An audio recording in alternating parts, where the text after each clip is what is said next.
Hi. It's my favorite time of week with a brand new microphone. Apologies here. The biggest one I've ever owned. This thing is ridiculous. But if the sound quality is either going to be ridiculously clear because it's an amazing microphone, or you're going to be able to hear ants farting in the room behind me because it's a really powerful microphone. I'm still playing around with all the settings, which is why if you follow us on Instagram, you might have seen that we have released a spoken word album, and it's coming out bit by bit. And the words that are being spoken, it's me talking you through the workouts, and I'm really excited about this. So if you want to look for it, Avocado Toast, the intro is up on Spotify, and I would like to say before you pay for it, the sound quality is not what you're going to be used to in the podcast because I didn't have Chrissy clean this up. I just wanted to go ahead and get distribution started and then figured I could go back and change it. It turns out I can. It's gonna take some time. So if you purchased it already and you're like, oh, the sound quality is terrible, don't worry. The replacement file is going to be coming soon, and as well as the rest of the workout.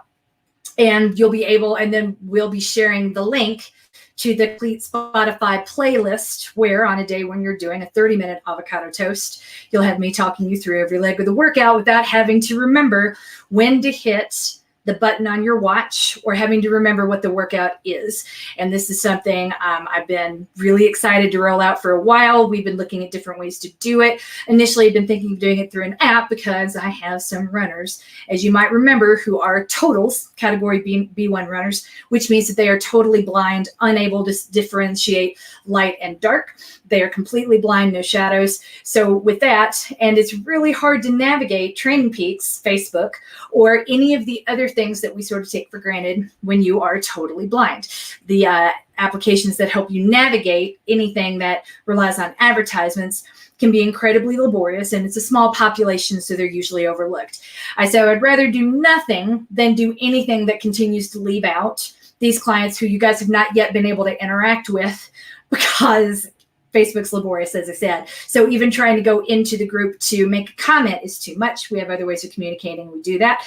And this is one of the first attempts I've been able to come up with that has worked, I think, so far. And the first test went really well. So if hopefully very soon, if this continues to go as well as I think it will, you're going to be getting all of the workouts in different ways from me. But you'll have to know where to look for them and how to put them together. And only our paying clients will be able to do that, because it's one thing you can have all the workouts, but it's not about having the workouts. It's about the experience of being coached and loved and part of the community, because you ain't going to do a darn thing unless those previous two conditions are met. So yay, Avocado Toast is the first of many workouts that's going to be coming out with my voice guiding you, not all the way to an annoying extent, or at least not to an extent that I think is annoying throughout the workout, but it'll be enough to let you know, hey, we just finished the warm up. Let's go ahead and check your legs, check your breathing, tap your waist, exhale, lock your cage, and make sure that you're ready to pick up the pace, because remember, Balad intervals are meant to be not all the way out, but only most of the way out, et cetera, et cetera. So I'll be talking you through each phase of the workout as it begins, and we're really excited about that. It's huge. So yay, and maybe I'll even win a Grammy for a spoken word album. Kidding. I don't think it's going to go that far. But I am really excited to be able to facilitate this for to at least even out the playing field for one group of runners who are completely unable, for whom our tools currently are completely inaccessible. With that in mind, wanted to have another, since we've got a shorter Ask Away tonight, I wanted to make you aware of that. Yes, we're going to be having more. You could get coached and loved, me right in your ears every single day if you want, in a format that is not the morning mantra, but there on your workout. Morning mantra is something I might be coming back to eventually when I feel inspired to do so. At the moment, I really feel inspired to do this. And that's where a lot of my time is going to be going. So, and this being, by the way, what you can't see is that I'm pointing to my booty because we've been doing slow burn and my butt is on fire, y'all. Oh my God. If you're doing slow burn and you're where I am right now and you want to be like, hello, go ahead and put it in there. Yesterday I had intended to demonstrate yoga because Kara, turns out, is a yogi. Our Wayfinder is a yogini. So I was like, okay, well, if you want to do some yoga, go ahead and throw some yoga out there. And she gave us an amazing series and led us through a yin yoga on Friday night. We called it Pajama Asana because I'm terrible. And that is I like cheese, y'all. I really like cheese, and that is the cheesiest name I could. It's probably some cultural appropriation in there, but just wanted to do some yin yoga in our jammies, and I dug it. And turns out Kara has like the perfect voice for this, so I'm still kind of like, whoa. So our slow burners got to enjoy some yin yoga on Friday night in our pajamas all together, and it felt so good. I was so relaxed at the end of it. I totally forgot that the thing I wanted to talk about at the end of Pajama Asana is how I do self-care. And I was going to show everyone how to use how I use my Theragun and right before I go to bed, because of how soothing it is. But you know what? I felt so good after the yin yoga. I rolled up my mat and fell asleep on the couch. It was great. But I was exhausted as well because we've been watching Game of Thrones. And I had managed to avoid Game of Thrones when it first came out. I saw part of an episode and was like, oh, tits and dragons. I don't think this is made for me. I'm guessing I watched the wrong episode because we started with, we felt like anything that we thought about starting, my husband and I together, we were kind of like, no, where do you go after Ted Lasso? It's optimistic. It feels good. It's a little cheesy, but not so corny. You're like rolling your eyes and you can't handle watching it. So at the loss of what else to try, someone brought out a bottle of we were cleaning out our one of our kitchen cabinets and found a bottle of Game of Thrones wine that someone had brought as a joke 3 or 4 years ago to our everything party, because everybody was really excited about Game of Thrones. I think it was at the end of the Red Wedding, and I had no idea what they were talking about. So my runners made fun of me by buying me these Game of Thrones bottles of wine. And I'm like, it didn't seem funny at the time, but I pulled out this bottle and was like, oh, you know what? We've never seen this. So we started watching it, and now 3 days later, we are in season 3. And I'm like, oh, this is good.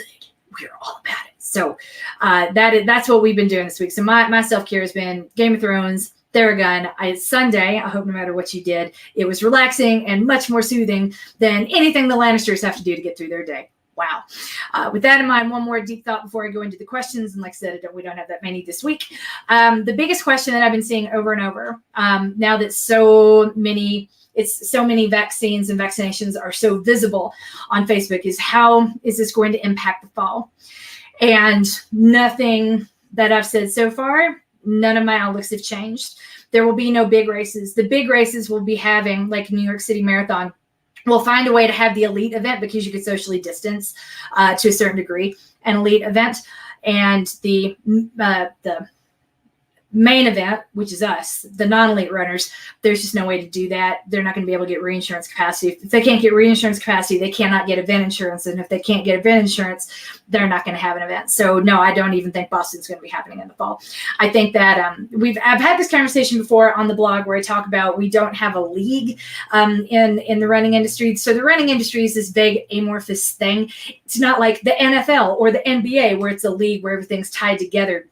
And it's not the way running is set up. If you imagine each football game is its own business, literally each game in a series is its own business. That is how running is set up.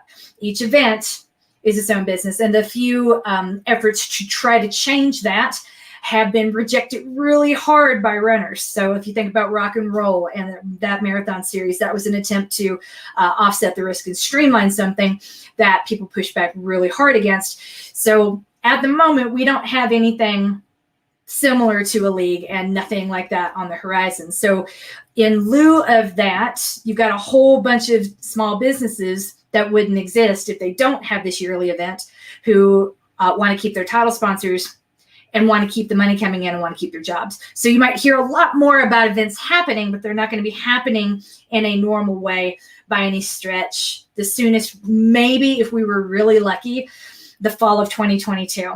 But even that, I'm kind of like,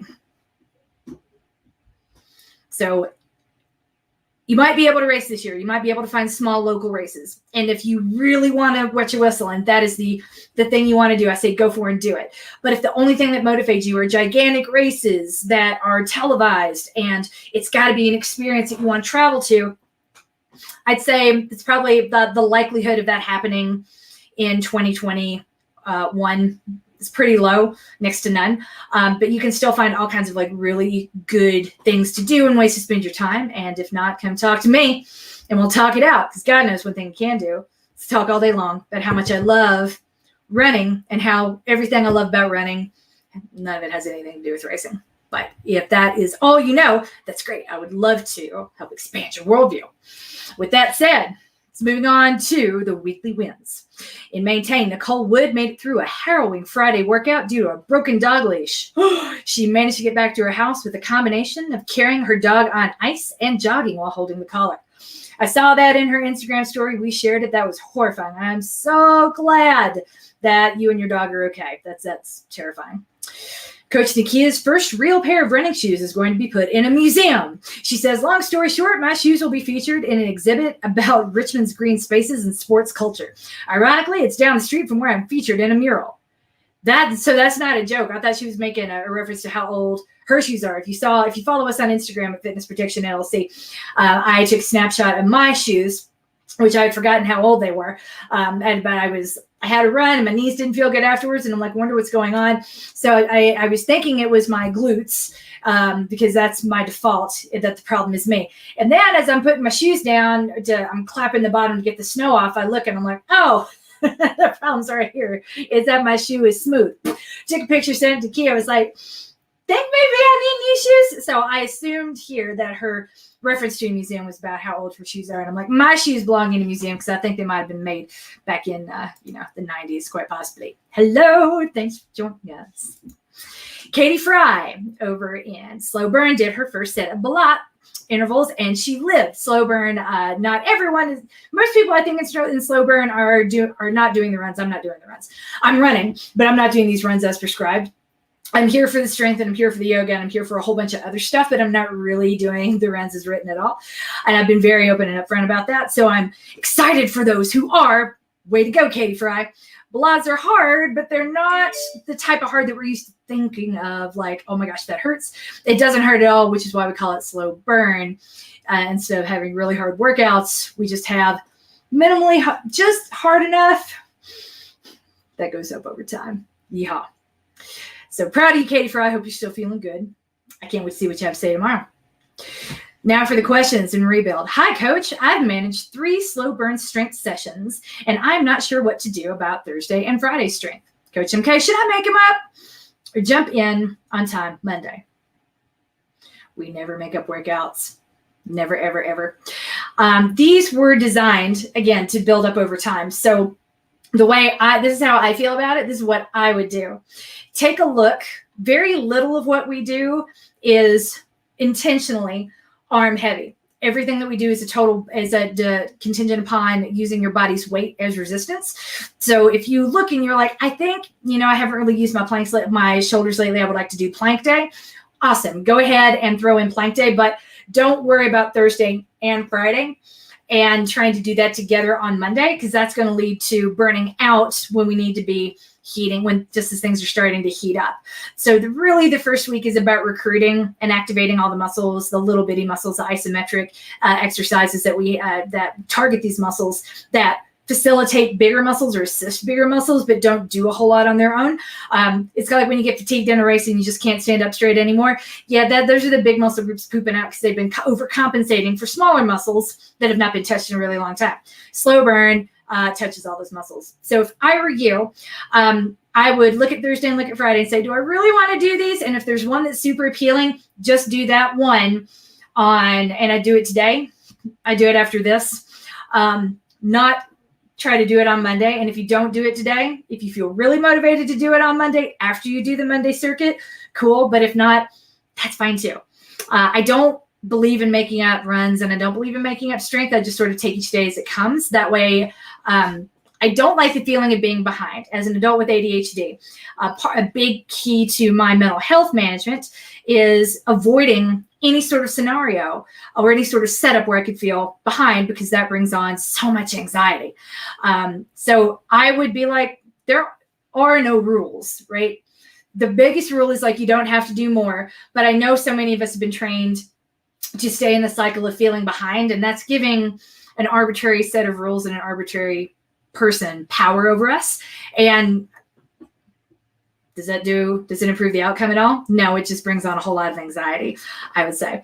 So, here you are, Trisha. On a related note, since I'm a day behind, I thought I'd do the Friday on Monday. Yeah, that sounds fine to me. If you want to do that, cool. But don't do just because you feel a little nervous about being behind is no reason to take it out on your body. So if it feels like too much, don't worry. You're free to stop at any point. If you're like, that's good, I got it, do it once and go with God and don't worry about it. Does that make sense? So yes, you may, but you don't have to. And I think that's probably the kindest thing anyone's ever said to me. And it's the thing I'd live to say to you guys. So that's exactly how I would look at it. Over at Maintain, I am looking forward to tomorrow's run for Slow Burn. Can you explain Wednesday's run? Or should I just sub in some other Wednesday run I liked? I could, but not here, only because that's a really expensive private program. If you go to the Slow Burn YouTube channel, the private YouTube channel that I send you guys a link to, I have a short video that explains the first hard workout. I sent you a link to this to that video in your email. If you can't find it, reach out to me directly, mk@fitnessprotection.com, and I will let you know. And I explain that first hard workout there, and I break it out in the email that I sent to you. So go make sure, if you don't see it in my inbox, in your inbox, go through and look through your junk mail and your spam and make sure that anything that I sent, because I did blind, there are a lot of, everyone in the program is blind copying on the emails, so it could have triggered your spam filter. Go make sure it's not in there waiting for you. And if you still want an explanation, I'm totally happy to talk. But I know that, but know this, it's not hard. If it looks hard, you're probably overthinking it, or you're making it harder than it needs to be. Because I know it isn't intuitive. We're presenting things in a brand new way that you aren't used to seeing, but that doesn't mean it's hard. It's actually, anything that you're thinking of is harder than what I'm actually asking you to do. So yes, I will talk through it. I've already done it there in a private channel. I would prefer not to talk through it here because I feel like you guys paid extra, and then I'm trying to respect that. So we will find a way to communicate about it if that video on the private YouTube channel doesn't work out for you. Cool. So, okay, question about hammies. Pineapples and cherries on the Easter ham, yes or no? Yes. Oh my gosh, yes. And the reason that it's yes is that I like the sweetness of the pineapple, and I love cherries, and there's any excuse I can have to keep maraschino cherries in my house, I'm going to find them, and I buy a ham just to have an excuse to have the cherries around, to be honest with you. So yeah, to the pineapple and ham, to pineapple and cherries on the Easter ham. But seriously, I'm interested in your answer here. Questions again about hamstrings. I tweaked one of mine last week, so I backed off on the runs.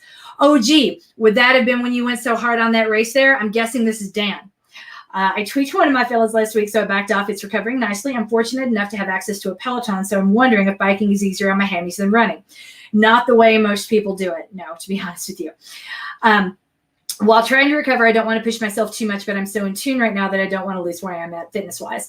My body is telling me running is fine as long as I back up on pickups and hills, but biking seems to have zero stress on the hammies for me. All right, yeah, the thing about hamstrings is that when you're going as fast as you were in a race situation, yeah, it's going to stress your hamstrings out. And there's nothing wrong with that. That's a normal side effect of races. So I would back off on all the intensity, at least, because when our hamstrings are teeny tiny muscles, they're supporting cast members in our body, and when they speak, we listen, and whatever they say to do, we got to do. So if your hamstrings are telling you to back off, respect that. And when you are in your Peloton, I would really keep the resistance low. I would stand out the saddle whenever you can. Make sure that you're using good form, but don't go crazy on the resistance. Really take time to flush the lactic acid out of your muscles over this coming week. And that's really best done on super low resistance. So that's how I would do it. And I'm not worried about you losing strength. Like, the amount of muscles take 3 days of like no movement to start breaking down. So if we take like a week off of hard running, you're not going to lose your speed. It's not like a physical bag that you can leave in a bathroom. And frequently when we talk about speed, it sounds a lot like we're talking about drugs in a bar, but 30 years ago when people were doing speed. That's all I can think of. So apologies for the reference. I'm not trying to glamorize drugs or make it cool. I'm trying to point out that the thing that we talk about speed as though it's a physical object, as opposed to a characteristic or something that we have developed that is part of us that isn't necessarily going away. You can lose the ability to maintain fitness in a day with a serious injury.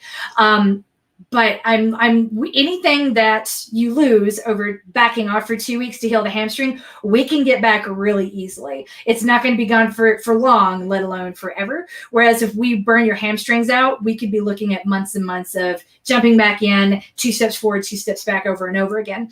So I'll find Theragun, if you can get your hands on a Theragun. And I know there are cheaper ones out there, but their motors are not as strong. The Theragun is the surprise purchase that I never saw coming. And I ask anyone who's been around for a while, I like foam rolling. I love recovery tools. I own all of them.